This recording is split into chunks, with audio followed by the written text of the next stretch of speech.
Na hili mimi naungana na ninyi watu wa Gasuma. Bwana asifiwe sana.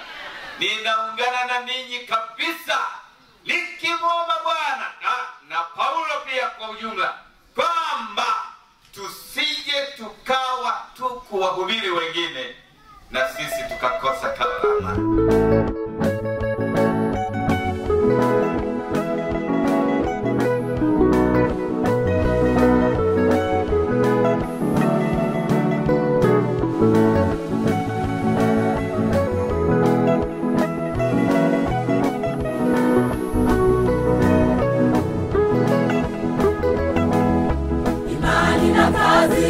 Kanisani ipewe mkazo, washiriki wote wawe kielelezo, wasayari tuishilo, wafundisha wajue ya kwamba wakati ni mali, wautumie vyema kwa shughuli za maendeleo. Kazi ndiyo uhai wa maisha yetu binadamu, wautumie vyema kwa shughuli za maendeleo. Kazi ndiyo uhai wa maisha yetu binadamu. umefika wakati Washiriki wazembe kanisani na wasaidiwe, bila ya aibu wahesabiwe kuwa kama waliokufa kiroho. wapendwa hao Waonyeshwe hatari ya kuishi maisha mabaya, na bila hivyo hawawezi kutoa matoleo kwa uaminifu.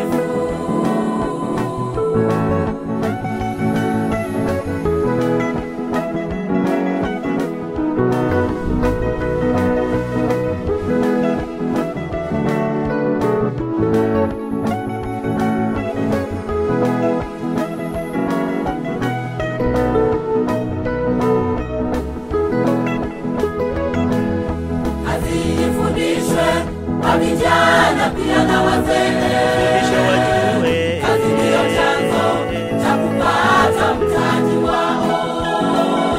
Vijana wataoa kutokana na juhudi zao, watajenga majumba na kuishi maisha ya raha.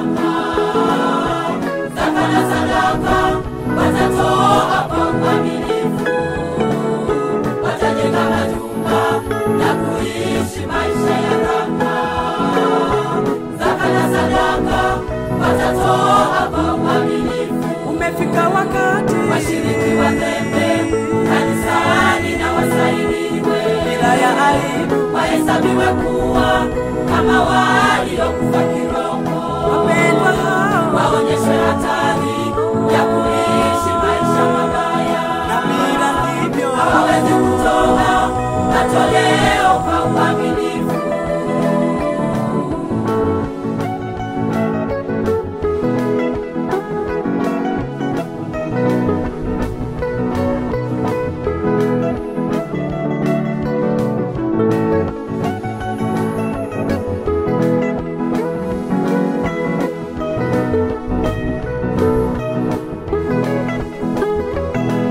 Ni hatari wapendwa, mshiriki kuombaomba, kwani hataweza ya maisha na michango yote ya kanisa.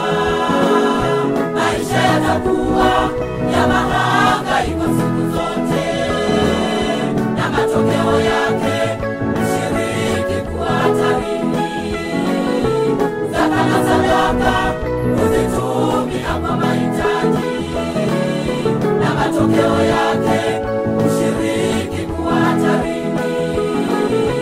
Zaka na sadaka uzitumia kwa mahitaji. umefika wakati Washiriki wazembe kanisani na wasaidiwe, bila ya aibu wahesabiwe kuwa